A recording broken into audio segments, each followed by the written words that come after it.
swing a hammer into this little glass teardrop, full force, dead center, and the glass is not what breaks. The same drop, minutes later, is destroyed by a fingernail, not a hammer, a fingernail. And the part that kills it isn't a design feature. That thin glass tail is an accident of how the thing is made, and nobody has ever managed to get rid of it. This is a Prince Rupert's drop, and making one is almost insultingly simple. Take molten glass at around 1,000 degrees Celsius and let a bead of it fall into cold water. That's it. No additive, no exotic alloy, no secret recipe. It's the same soda-lime glass as a cheap drinking cup. The only thing that changes is the order in which its parts cool. Around 1660, Prince Rupert of the Rhine handed a few of these to King Charles II, who passed them along to the newly founded Royal Society to be figured out. They became a party trick. Hand one to a guest, dare them to crush it in their fist, watch them fail, then quietly snip the tail while it's still sitting in their palm. Robert Hooke wrote them up in Micrographia in 1665. He suspected the answer was locked inside the glass itself. He had no instrument on Earth capable of proving it. So the drop just sat there, in plain sight, for 3 centuries, a curiosity anyone could make and nobody could explain. Here is what actually happens in the first milliseconds under the water. The outer skin of the bead meets cold liquid and freezes solid almost instantly. The inside does not. It's still molten, insulated by the glass wrapped around it, and it keeps cooling long after its own surface is already set. And cooling glass contracts. So the core tries to shrink, and the skin, already rigid, refuses to shrink with it. Neither side wins. The core is left permanently stretched, pulling inward forever, while the skin is left permanently squeezed by a contraction that was never allowed to finish. That squeeze has been measured. 400 to 700 megapascals, locked into the surface of the head. For scale, the water pressure at the bottom of the Mariana Trench is about 110. This drop's skin lives at 3 to 6 times that, permanently, while sitting still on a table. And here is the part most explainers get backwards. The glass is not strong. It's ordinary glass. Chemically, it is exactly as fragile as it ever was. Glass almost never fails through its middle first. It fails from tiny flaws on its surface, invisible scratches that a pulling force prees open into a running crack. Put that surface under crushing compression, and every one of those flaws is clamped shut. A hammer blow has to spend itself undoing hundreds of megapascals of squeeze before it can even begin to open a crack. So the hammer doesn't lose to strength, it loses to bookkeeping. Its energy goes into canceling stress that was already sitting there waiting for it.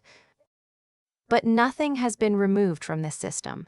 Every bit of that tension in the core is still in there, wound tight, doing nothing, with absolutely nowhere to go.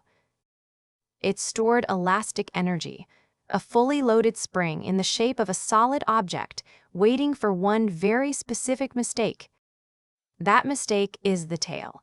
It's thin, drawn out, quenched unevenly, and its compressed skin is far too slight to keep holding back what's underneath. Break it there, and the stretched core finally has an open door. What follows isn't really breaking, it's closer to unzipping. A fracture front tears back through the drop at speeds measured up to 1,900 meters per second, roughly 4,000 miles an hour, so the far end is already powder before the near end has finished coming apart. And it doesn't travel as one crack, it splits, and those splits split again and again until a single fracture has become a whole cloud of them. Total elapsed time, well under 1,000th of a second, faster than you can perceive, faster than the sound of it reaches you. For centuries, that was the entire problem. The event was simply invisible.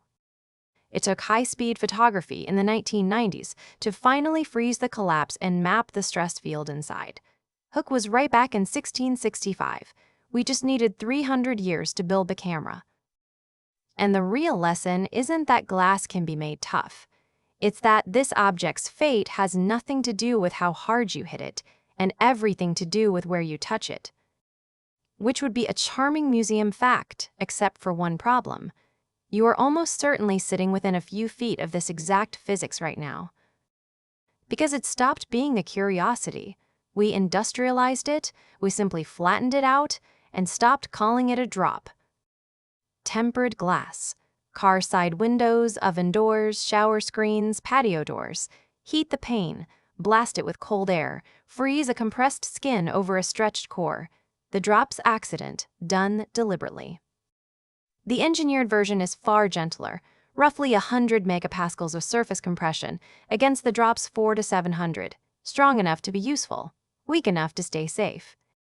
It's why a shattered car window becomes a pile of blunt pebbles instead of knives. The stored tension shreds the pane into harmless crumbs faster than any piece of it can form a blade. It's also why tempered glass can never be cut or drilled after it's made. Touch that edge wrong and you no longer have a window. You have a very large Prince Rupert's drop, and you just found its tail. There's a darker version.